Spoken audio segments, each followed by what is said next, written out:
Hey everyone, it's Gardening with Ben here, and we're down here on the allotment today in the polytunnel because today we're going to be putting together a new bird feeding station that I purchased. I'll make sure I drop the link in the comments for you to purchase. I'm excited about this because I do love to look after the birds at my allotment, as during the winter months there's not as much around for them to eat, like the berries and stuff like that.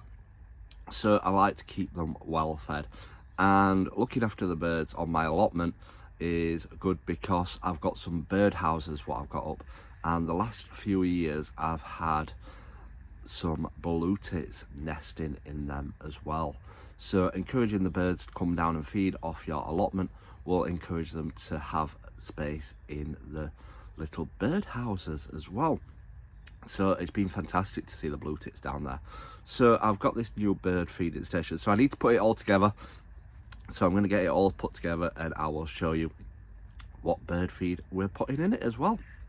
So yeah, let's get it all put together for you. So there we have it, we've put it up.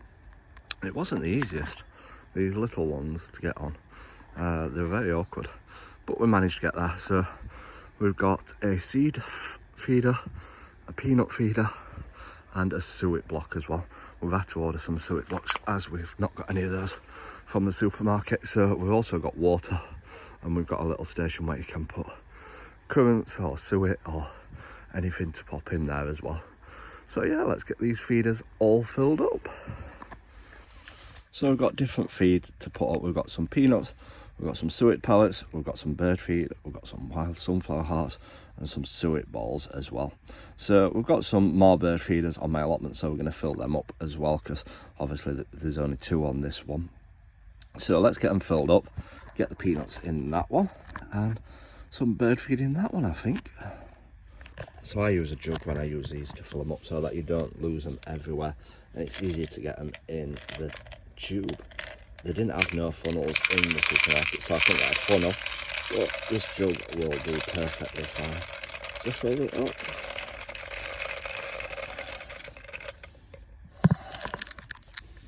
So we've now got that up, we've got some bird feed in it, we've got some nuts in it, we've got some suet balls, we've got some fresh water in it.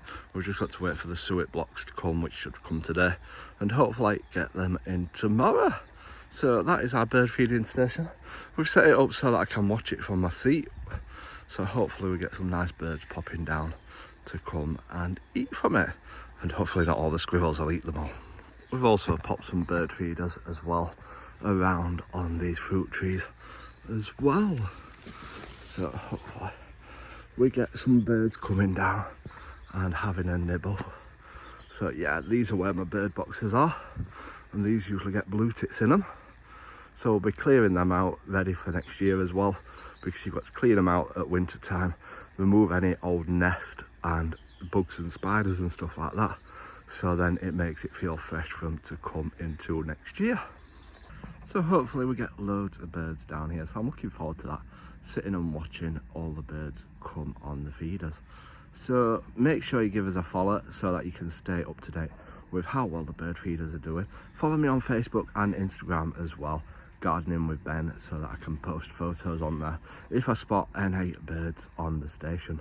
So I hope you've enjoyed this, everybody. Remember to leave a comment as well to help push the video out. Until next time, remember, keep smiling, keep shining, and keep gardening with Ben, everyone.